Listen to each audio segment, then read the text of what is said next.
ଥରେ ଭାବନ୍ତୁ ତ ଏବେ ଏହି ବିଲ୍ ବିଷୟରେ ଜାଣିକି ବି ଆଜି ଯେତେବେଳେ ଆମର ସାଂସଦମାନେ ଚୁପ୍ ରହୁଛନ୍ତି, ପାଟି ମୁହଁ ଖୋଲୁନାହାନ୍ତି, ଏମାନେ ଆଗକୁ ଯାଇକି ଆମ ଓଡ଼ିଶା ପାଇଁ, ଓଡ଼ିଶାର ଲୋକମାନଙ୍କ ପାଇଁ, ଓଡ଼ିଶାର ସ୍ୱାର୍ଥ ପାଇଁ କେନ୍ଦ୍ର ସରକାରଙ୍କଠୁ ଦାବି କରିକି ନେଇ ଆସିପାରିବେ। ଖଣିଜର ରୟାଲିଟି ହେଉ କି ଟିକସ ହେଉ, ଯାହା ବି ସେୟାର ହେଉ ନେଇ ଆସିପାରିବେ।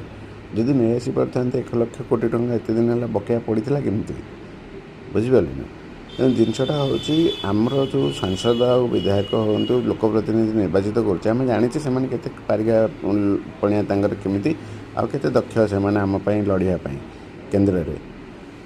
ଏମାନେ ସାଉଥର ସାଂସଦମାନଙ୍କ ଭଳିଆ ନୁହଁ କି ଚନ୍ଦ୍ରବାବୁ ନାଇଡ଼ୁଙ୍କ ଭଳିଆ ନୁହଁ ଯେ ଡରେଇ ଧମକେଇକି ନେଇ ଆସିବେ ବୋଲିକି।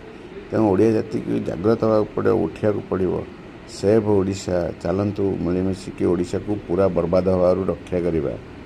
MMDR ବିଲ୍ ଓଡ଼ିଶା ପାଇଁ ସର୍ବନାଶ ହେବାକୁ ଯାଉଛି। ଉଠ, ଜାଗ୍ରତ ହୋ ଓଡ଼ିଆ ଭାଇମାନେ।